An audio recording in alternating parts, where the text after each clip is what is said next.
Good evening and welcome to another edition of Money Talk with Melanie. I am your business diva, Melanie Collette, and I am broadcasting live via SHR Media and High Plains Planet Talk Radio from beautiful Cape May County, New Jersey.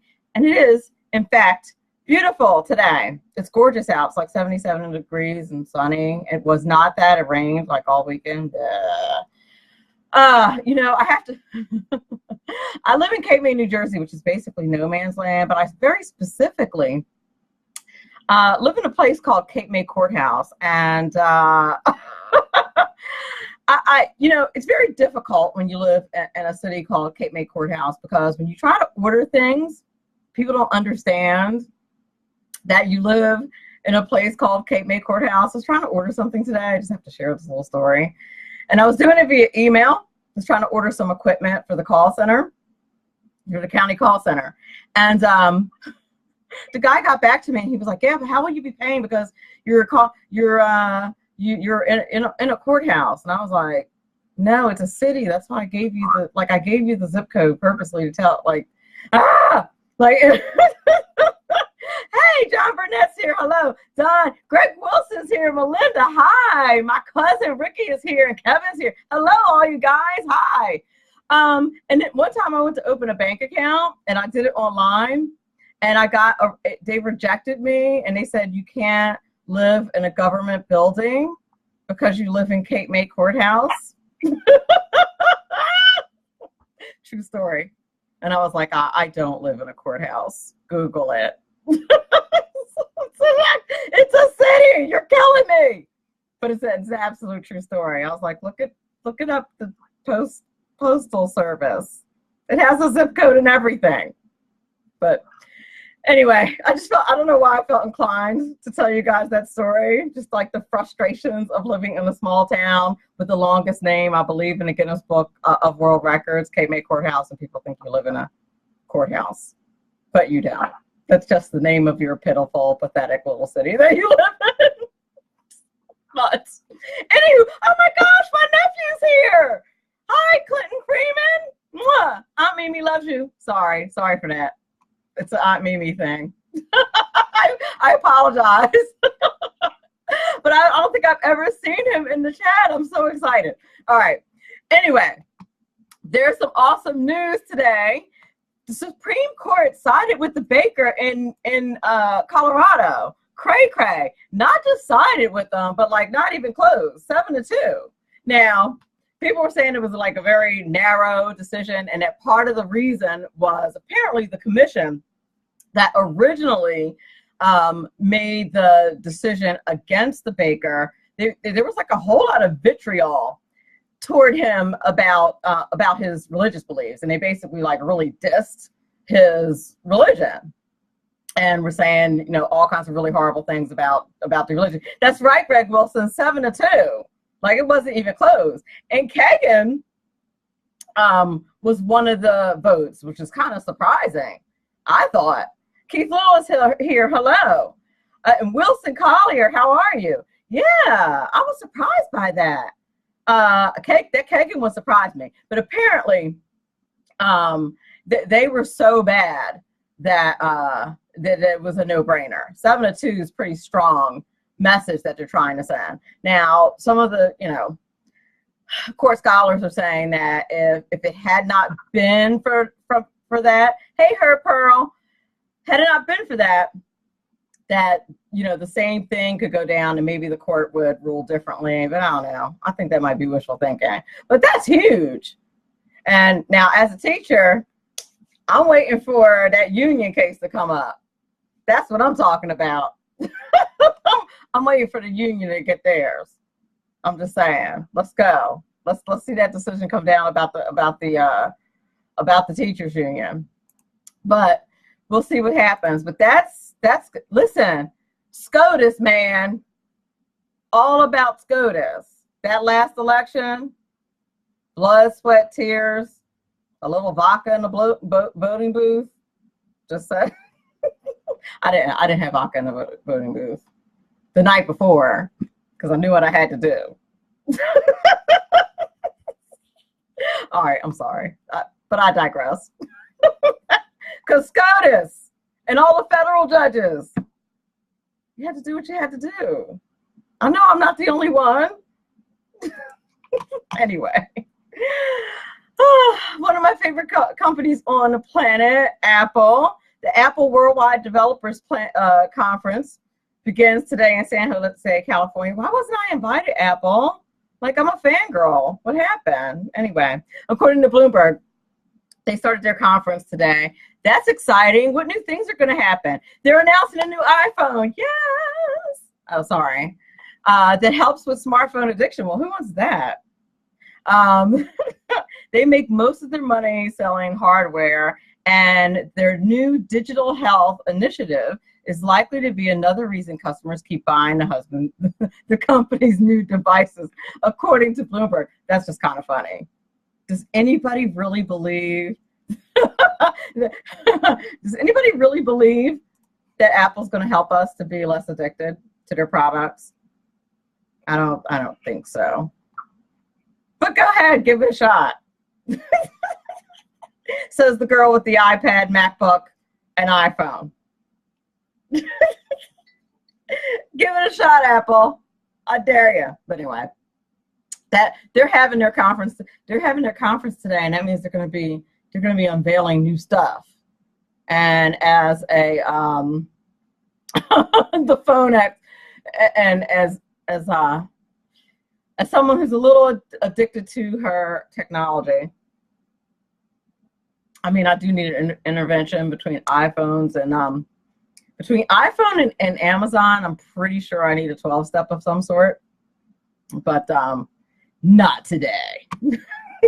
Not today. Oh, speaking of another one of the Business Divas addictions, HelloFresh is going to sell its meal kits in Giant and Stop and Shop. Well, there you go. So my addiction circle is just kind of complete right there. We got Apple, we got SCOTUS, Apple, and now HelloFresh.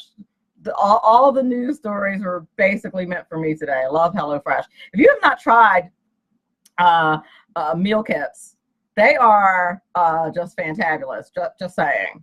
If you are, listen, it's not about being lazy, okay? If you listen, if you're buying for one, it's not all that, so don't feel sorry for me, but I'm just saying, if you want a recipe with horseradish, okay, and you don't want to buy a whole big old bottle of horseradish, HelloFresh is your answer, and things like that is your answer. The meal kit's your answer. Just saying. And you can make all kinds of different recipes. I'm a big fan of the HelloFresh. You have everything like pre-packaged, and it's super fast. It's pretty cool.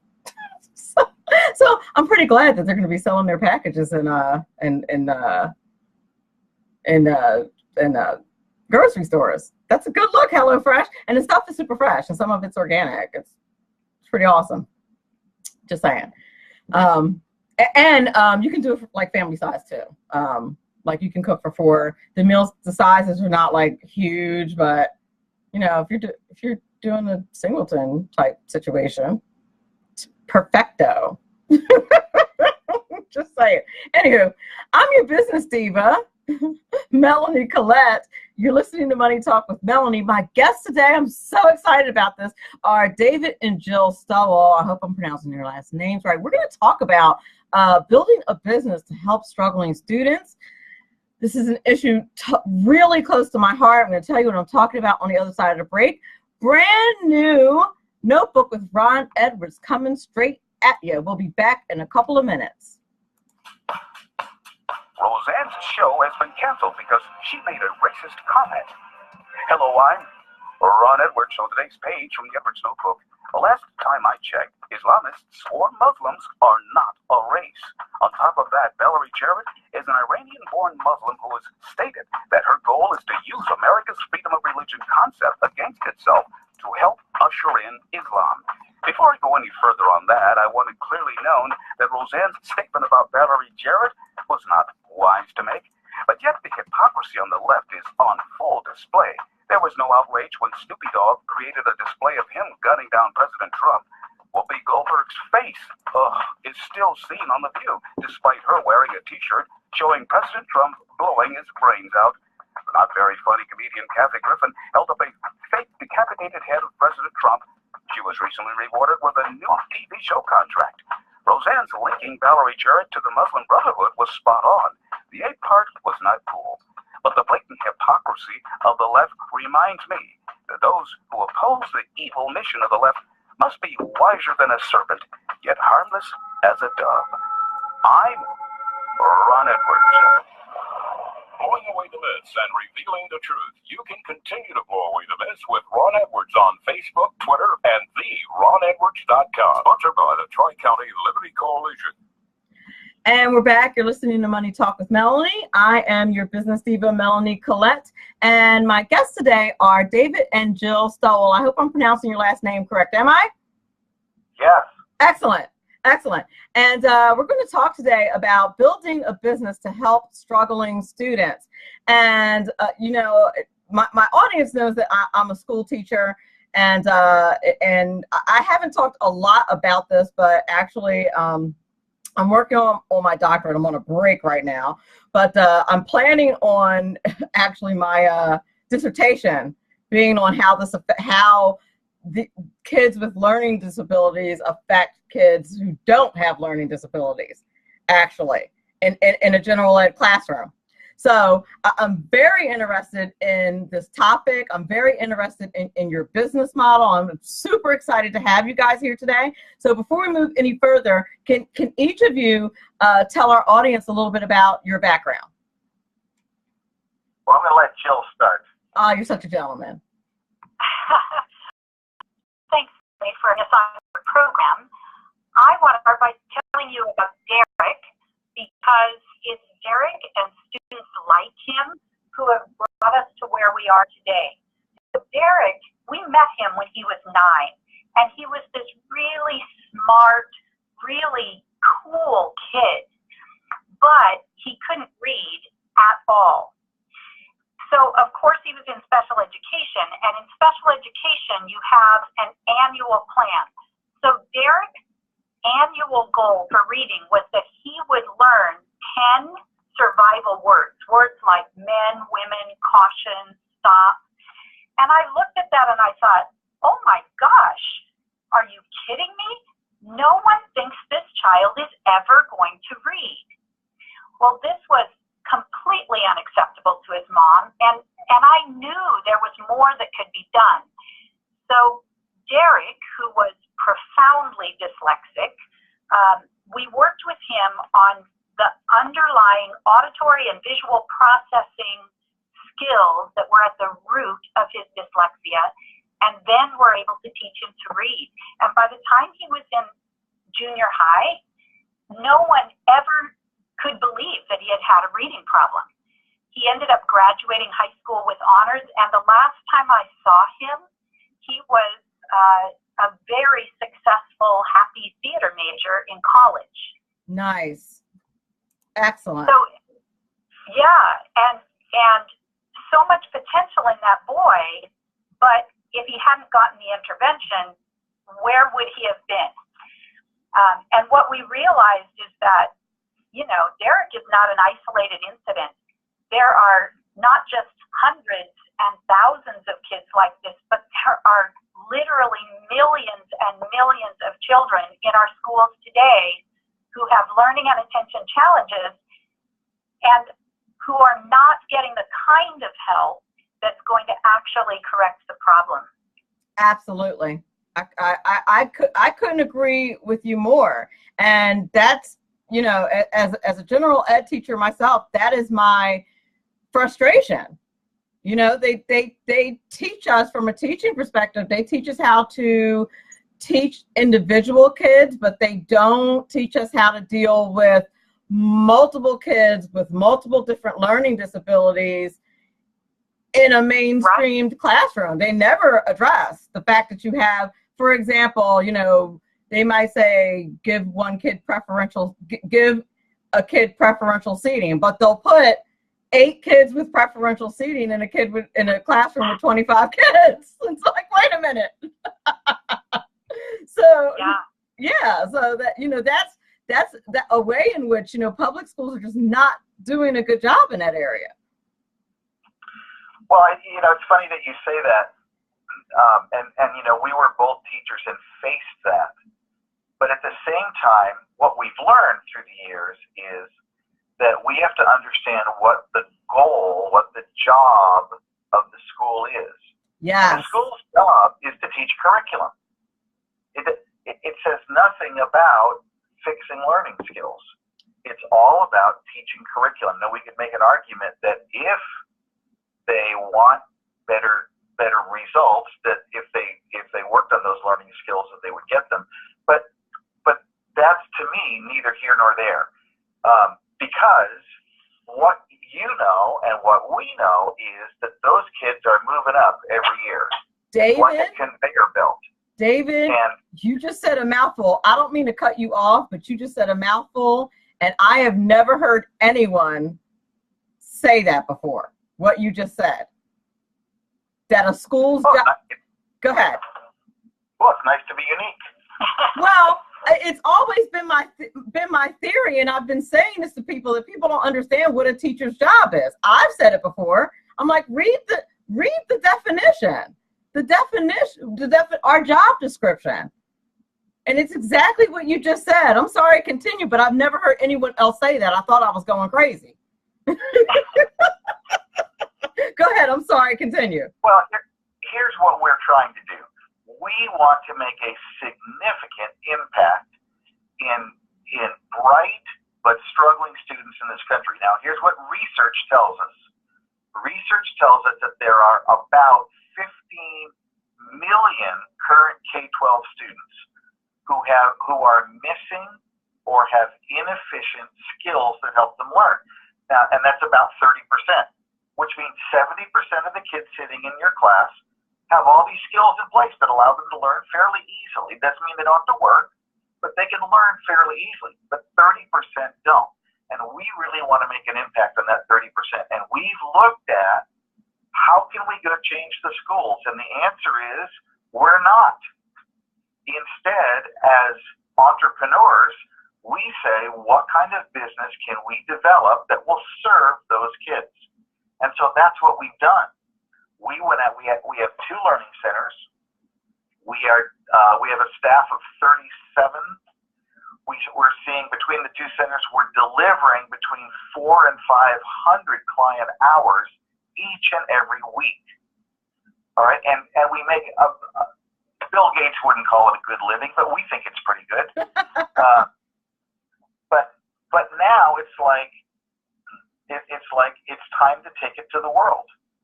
And so what we're trying to do is find people who say, wow, that really touches my heart. I really want to do that.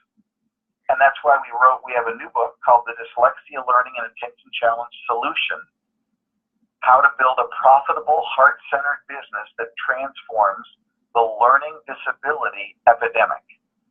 And so the book really talks about the problem, what's being done, who's responsible, and what can be done. And then it outlines kind of the work that we're doing. Okay. So I'm loving all of this, especially as a card-carrying conservative. I'm loving a private sector, free market solution. Loving all of it. What approach do you take? Are you going into the schools? Are you soliciting the parents privately? How does it work? So most of our students are actually private clients. They come usually after school or on Saturday, though we're open all day, so we have students all day long. And we're not doing homework with kids. We're not doing subject area tutoring. We're really working to correct the underlying challenges so that they can do their homework on their own. Yes. And we're not trying to take the place of the schools, and we know that the schools don't have the time or the training or the funding to do what we do either. So it's kind of, we're doing it privately on our own site. Okay, that makes sense. It seems to me sat there, and this, you know, when I worked at a private school, and that's what they have. They have a learning center. And so what happens is kids who have those issues during their study halls, they go over to the learning center. They don't lower the bar for those kids. But in public school, what happens is they lower the bar for kids who have disabilities. And I think that is so wrong. I think they're hurting those kids. Well, Melanie, the metaphor I would use is when you have a learning disabled child, and let me just make sure we're clear about what learning disabilities are. Sure. I have a brother that was born with Down syndrome. That is not what we're talking about. We're talking about kids who have average to above average IQs. Mm-hmm. So they should be doing better in school, but somehow they're not. And typically there's a parent's journey that happens. You know, Johnny goes to kindergarten and mom starts to wonder, maybe Johnny's not as smart as I thought he was. And so, you know, she works through that and realizes, no, he's pretty smart. And then the next step is parents are just thinking, oh, he's lazy. That's it. Just won't do the work. He's lazy. And then eventually they get over that and they get to the point they say something doesn't add up. So what happens is at schools, metaphorically, you have a kid riding a bicycle and the tires are flat. And what schools do is they provide an adult to help steady the seat. Yeah. And now you'll find some good tutoring organizations that will teach techniques for riding a bike with flat tires. And what we do is we just take the kid off the bike and we fix the tires. Now, I wish it were as easy as pumping them up with air, but it takes, 18 to 24 months. But when they're finished, they're really finished, and they're competing on an even playing field. Exactly. So the distinction I would make here is the difference between what the school does is they support. And I think parents should take every support the school will offer. What we do is we correct. And the schools don't do that and won't do that. Yeah. So there's a real difference. And as soon as parents understand that, they're like, oh, I get it. Well, and here's the problem is that, and this is the thing about the public school system that sets my hair on fire, is that they don't present it to the parents as if it can be corrected. And that is what drives me mad. That for the most part, they don't even tell the parent. They present it as if it's not, like when something goes wrong, or, when the kid with ADHD is banging on a desk, they say it like it's not something. There's no management technique that you can teach that kid to stop doing that. And that's just not true. That's not true. Right. That's wrong. And if that is absolutely wrong, and you're doing that kid a disservice. Right. And, it is a really common belief that if you have dyslexia, a learning disability, an attention challenge, that you just have to learn to live with it and find ways to get around it. And you're right. That is simply not true. And the research, the brain research, has been out there now for 3 decades. 30 years it's been out there to prove that the brain really can change. The challenge is that, as we said, the school's job is to teach all that content area. And so, that leaves it to someone outside to really go after these underlying skills. And and to educate the public that it really is possible. And that's also what we're trying to do. I mean, it's heartbreaking to see all these kids struggling and crying and fighting and disrupting classrooms, and when they really have the potential, like Derek did, to go on and be honors students and go on to college. For sure. And of course, on a broader scale, when you're looking at the schools in the macro, it slows the entire school down. And that's the bigger problem. The whole thing it slows down when we're doing Right. that. And that, that's the scary part. And, there's a whole, in my view, there's a whole insidious, side to this other reason. And these kids are really victims of a whole lot of, politics and all that kind of stuff. We're not here to talk about that, but these kids are really victims, in my opinion. Right. But what you guys are doing, gosh, is God's work. Now, do you see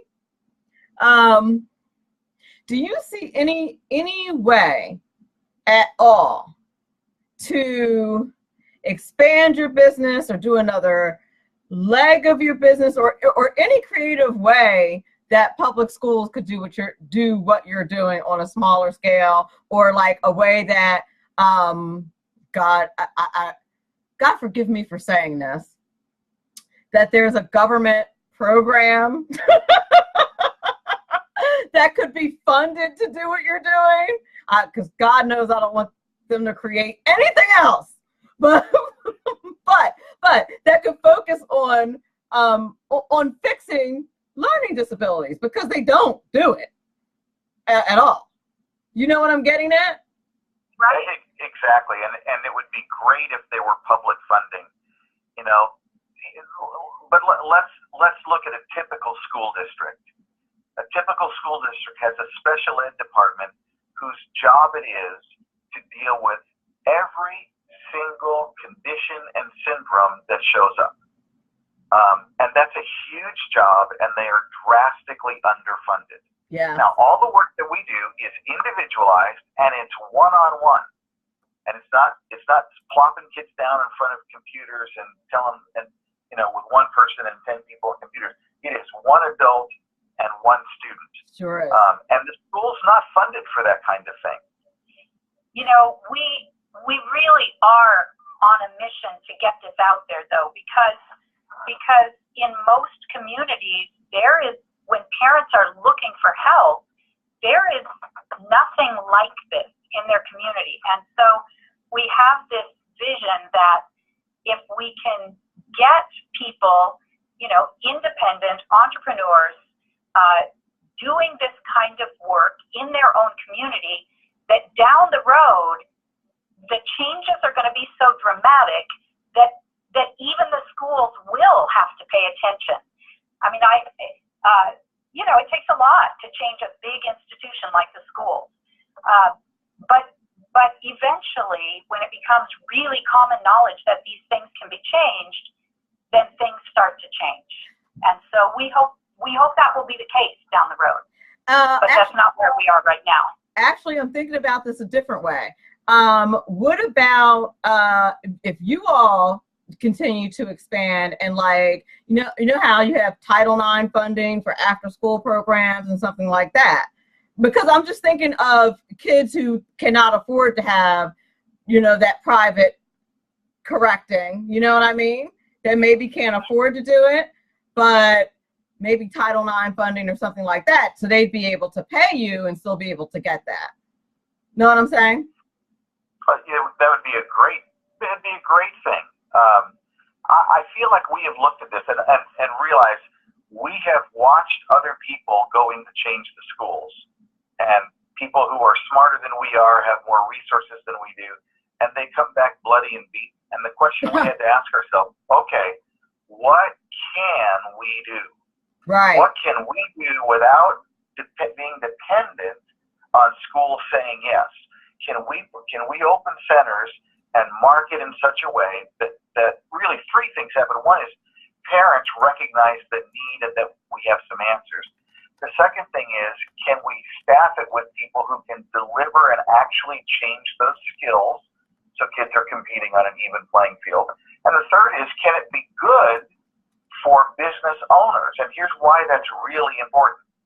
Because no matter how much you love what you do, if you're not paid well for it and can't develop a decent lifestyle, eventually you get tired and you close, and then you're not around to help anybody.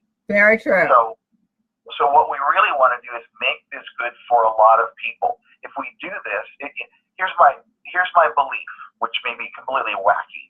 if we can change the lives of 750,000 of those 15 million, I think we'll get some attention. I think you're absolutely right. And, you know, and my guess is perhaps the Bill Gates of the world will come out of the woodwork and say, you know what, I want to help you expand. Here you go. Oh, that'd be great. I'd be happy to take money from Bill Gates. You know what? You know what I mean?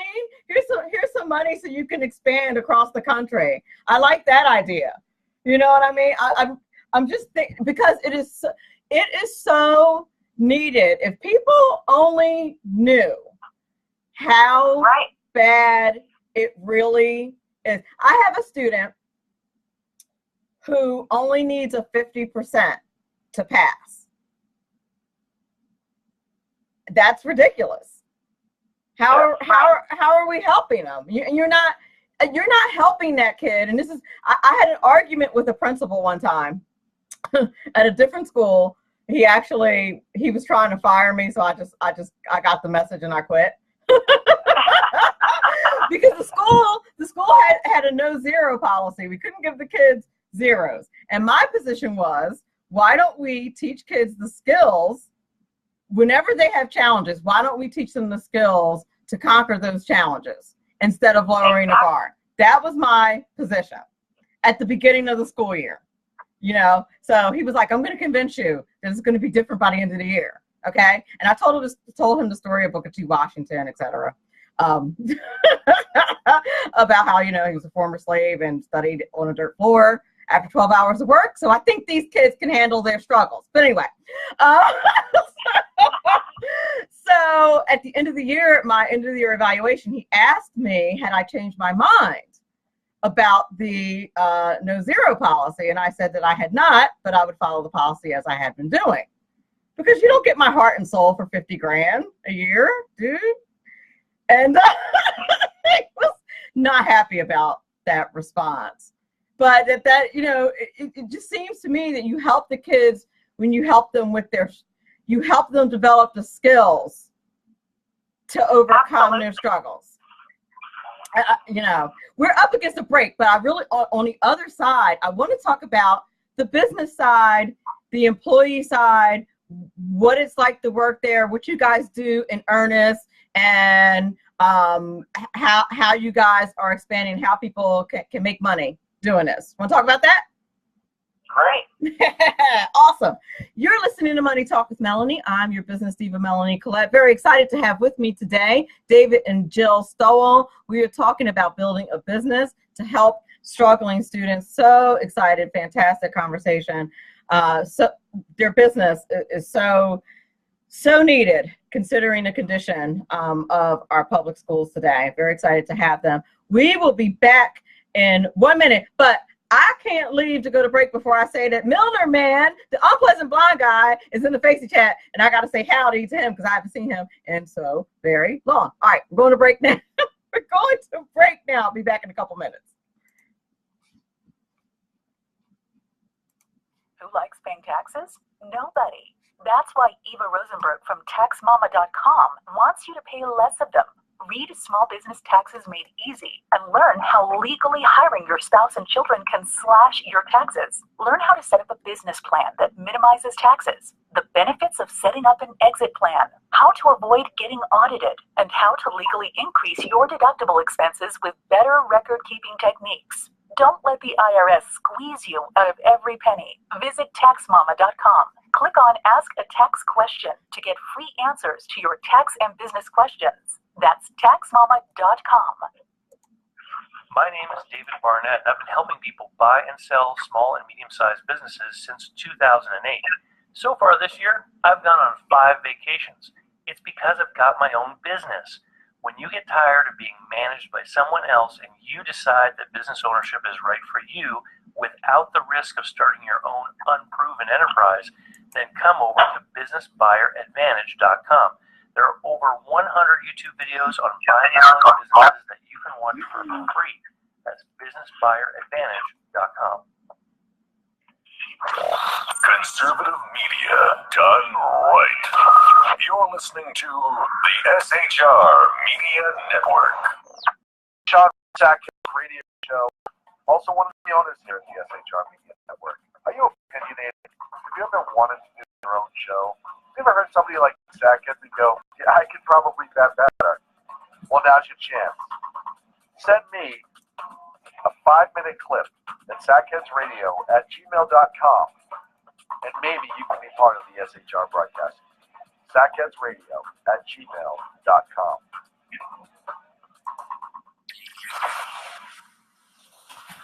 Broadcasting behind enemies in occupied California, under 2 miles from the state capital, the bloviating Sevens Preserve Bobcat Saloon Radio Show can be heard every Tuesday and Thursday night at 8 p.m. Pacific and 11 p.m. Eastern, only on the SHR Media Network. Go to shrmedia.com to listen.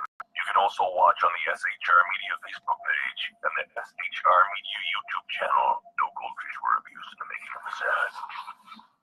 Politicians, shadow government, deceptive Islam, blind the world with extreme media smoke.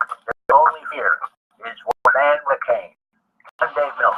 Join me through shrmedia.com, at planestalkradio.com, and the Western Free Radio Network. That's Spreaker, YouTube, and iTunes for a different perspective weekly on the Unpleasant Blind. Catch me on Just EDL Radio on blogtalkradio.com. There's no surrender ever, because truth is not always pleasant. Hey guys, it's Sackhead Clint. I'm excited to tell you about a brand new show here on the SHR Media Network. I'm teaming up with the one and only, all-powerful, the bloviating Zeppelin sitting here on the left, into you a fresh new show here on the network.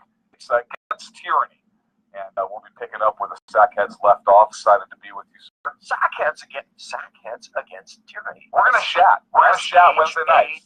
Sackheads Against Tyranny. Wednesday night, 11 p.m. Oh, it's the same time, right? 11 p.m. Eastern, 8 p.m. Pacific. Same SAC time, same SAC channel. shrmedia.com. See what I did there? It's your. I'm not playing my own promo. We're back. You're listening to Money Talk with Melanie. I am your business diva, Melanie Collette. My guests today are David and Jill Stowell. We are talking about building a business to help struggling students.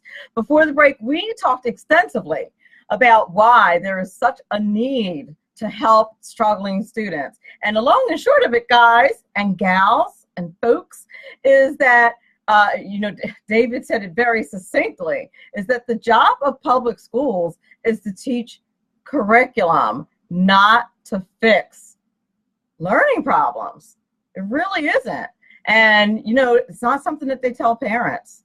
They don't even tell parents that fixing learning issues and problems is possible. And that's a shame. So now what I'd like to dig into is a bit about the business side. I'd love for you guys to tell me about how we can build a business that makes dramatic and permanent changes in the lives of struggling students. How do we do that? Talk to me. Well, Melanie, earlier you talked about getting funding for students and all that, but here's where it starts. It starts with finding people who are like, can't stand this and have to do something about it. So we've got about 14 people in our network already who have been through all this, and we teach people how to do it, and we support them on a regular basis.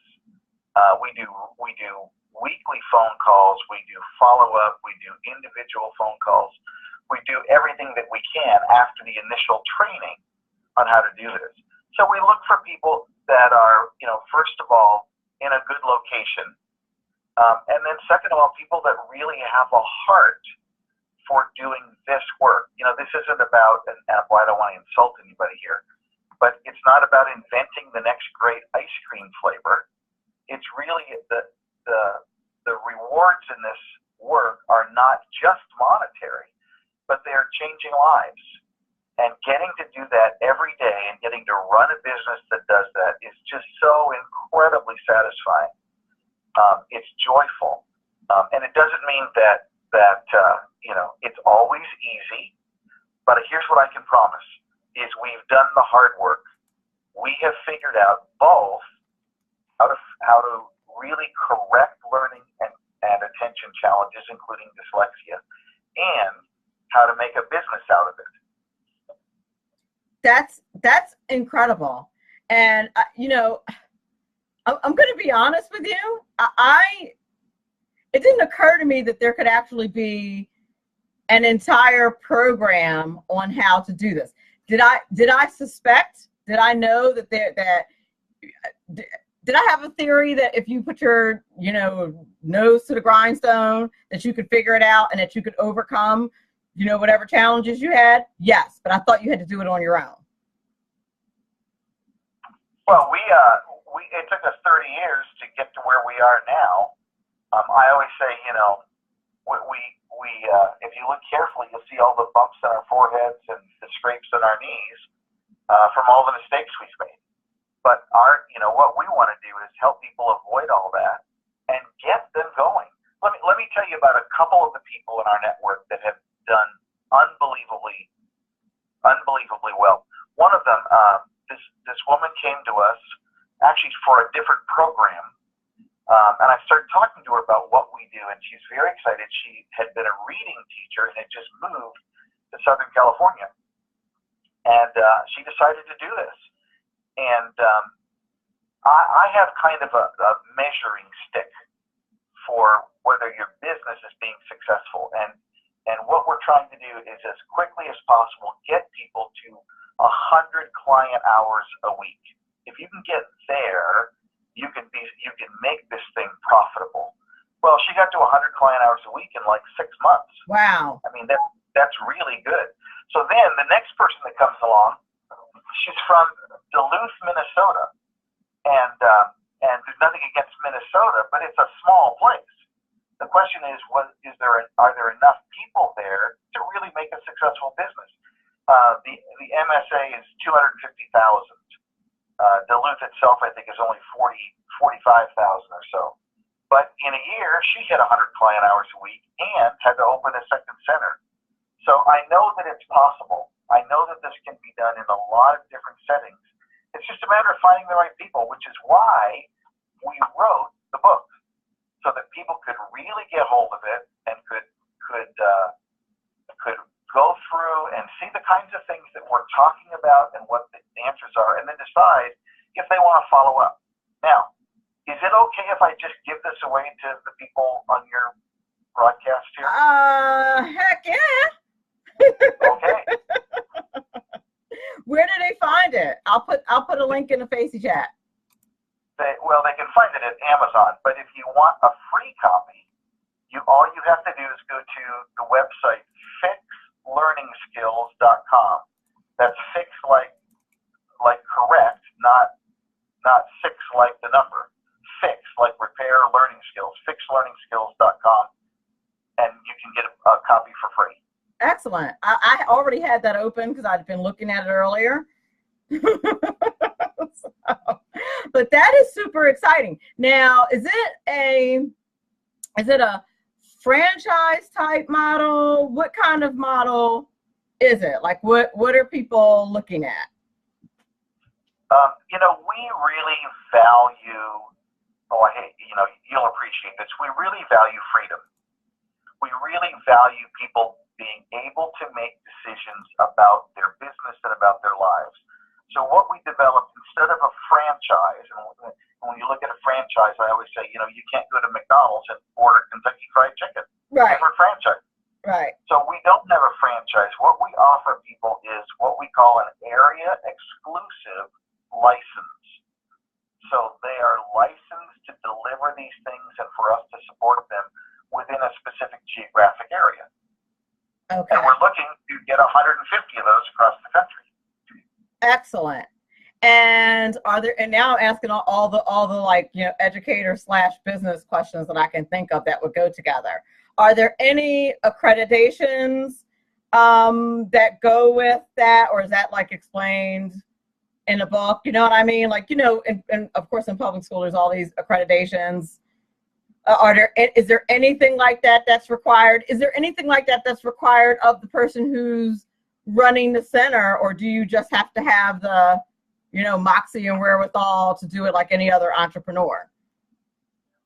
I think it's always good if you have some experience in the education field or the psychology field or the speech field.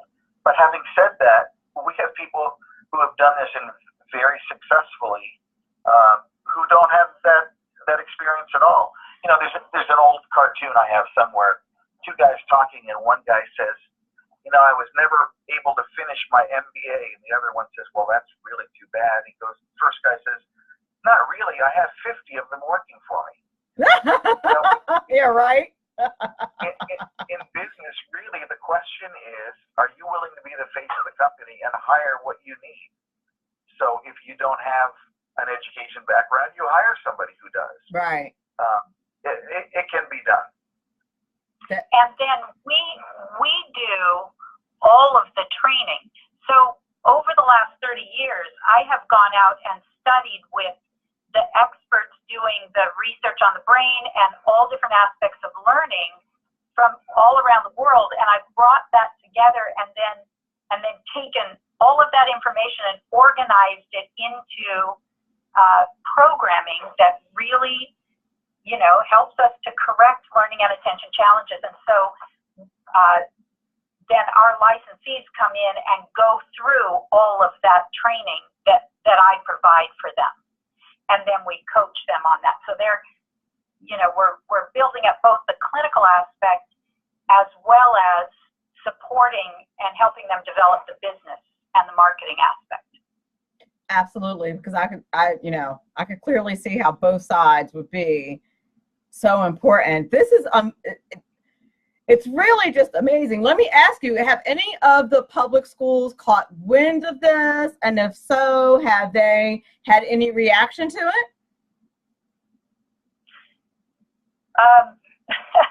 Not good. You know, we actually, in our communities, we connect with our public schools and private schools.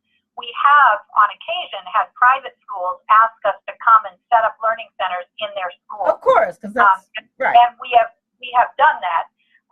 With public schools, you know, we try to have a good relationship with them. I tend to do in-services for them for free, things just to, you know, it's sort of a public service so that we work together well, and we certainly try to connect with the teachers. I'm laughing for no reason whatsoever. But that's good. Go ahead. I'm sorry. As a teacher, you understand that the question really isn't who can solve this. The question is who's going to pay for it. And schools are always paranoid that if they suggest something, parents are going to expect them to pay for it. Absolutely. And who pays for it is really not our concern. Our concern is can we take this child who has missing or inefficient skills and build those skills to the point where they can compete without any accommodations whatsoever. Exactly. And that is in direct conflict with everything that a public school stands for. So that's a problem. It's a problem. Not for me, but you know, I love it. I love what you guys are doing. It is just, it's just fantastic. It is a solution that has been a long time coming. So you can get the book on Amazon. You can get the book I put it in the Facey chat. But for those of you who are listening on SHR Media, High Plains Pundit Talk Radio, you downloaded the podcast. It is Fix, F-I-X, learningskills.com. If people want to contact you guys directly or contact you guys to speak or something like that, or get a training, whatever it is, how do they do that? On the website, below where you can order the book is a contact form, and people can go right there and we'll get back to them. Excellent.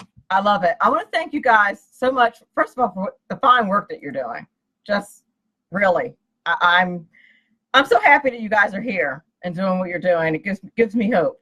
It really does. Well, thank you.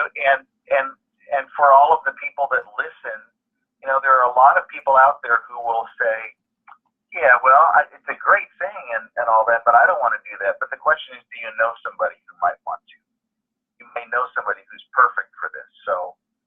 There are Keep your ears tons. open and let us know. There are tons of frustrated teachers who want to make a difference. Trust me. Tell one. There are. Tell Absolutely. one. Absolutely. You're listening to Money Talk with Melanie.